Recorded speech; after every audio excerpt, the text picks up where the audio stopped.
হিমাচল প্রদেশে কংগ্রেসকে ঝটকা দিলেন, পদত্যাগ করেছে বীরভদ্র পুত্র। সাসপেন্ড ইতিমধ্যে 15 জন বিজেপির বিধায়ক সহ প্রাক্তন মুখ্যমন্ত্রী। ভিডিওটি শেষ পর্যন্ত দেখুন। চ্যানেলে নতুন হলে সাবস্ক্রাইব করুন, পাশে থাকা বোতামটি বাজিয়ে দিন। হিমাচল প্রদেশের 6 বারের মুখ্যমন্ত্রী বীরভদ্র সিংয়ের ছেলে বিক্রমাদিত্য সিং মন্ত্রিত্ব থেকে পদত্যাগ করেন। এমনিতেই হিমাচল প্রদেশের কংগ্রেস সরকার টলমহল অবস্থা। এই আবহে বিক্রমাদিত্যের পদত্যাগ আরও চাপে পড়েছে কংগ্রেসের মুখ্যমন্ত্রী সুখবিন্দর সিং সুকু। মন্ত্রী ছাড়ার আগে মুখ্যমন্ত্রীর বিরুদ্ধে অভিযোগ করে মুখ্যমন্ত্রী নাকি বিধায়কদের উপেক্ষা করে, এমনকি প্রাক্তন মুখ্যমন্ত্রী বীরভদ্রকে অপমান করা হয়েছে বলে দাবি করেছে বিক্রমাদিত্য।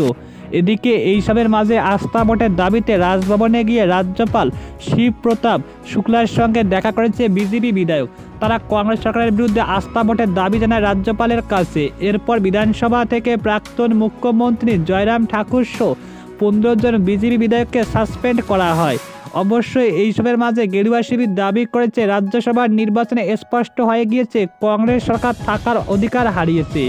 এদিকে হিমাচল প্রদেশের সুখবিন্দর সিং সুকুর সরকার বাঁচাতে শীর্ষ নেতার দায়িত্ব দিয়েছে ইতিমধ্যে কংগ্রেস সচিব মল্লিকার্জুন খাড়গেকে।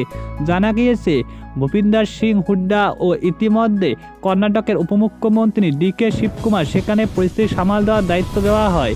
এর মাঝে বিক্রমাদিত্য পদত্যাগ অবশ্যই কংগ্রেসের কাছে জোর ঝটকা। এর আগে হিমাচল প্রদেশের নির্বাচনের ফলাফল প্রকাশ্যে আসার পর বিক্রমাদিত্য দাবি করেছে তার মাকে মুখ্যমন্ত্রী করা হোক। শেষ পর্যন্ত হাইকমান্ড সুকুকে মুখ্যমন্ত্রী করেছে। সুকুর ক্যাবিনেট মন্ত্রী হয়েছে বিক্রমাদিত্য। তবে দুজনের সম্পর্ক যে মধুর ছিল না তার সামনে এসেছে বারবার। গতকাল রাজ্যসভার ভোট নিয়ে টান উত্তেজনা। সবশেষে ইতিমধ্যে কংগ্রেস বিধায়ক বিজেপিকে ভোট দেয়। সব মিলিয়ে নজরে ইতিমধ্যে ক্রাস ভোটিংয়ে হিমাচল প্রদেশের জয় নিশ্চিত করে ইতিমধ্যে বিজেপি। শাসক শিবির এই আসনটি হাতছাড়া করে।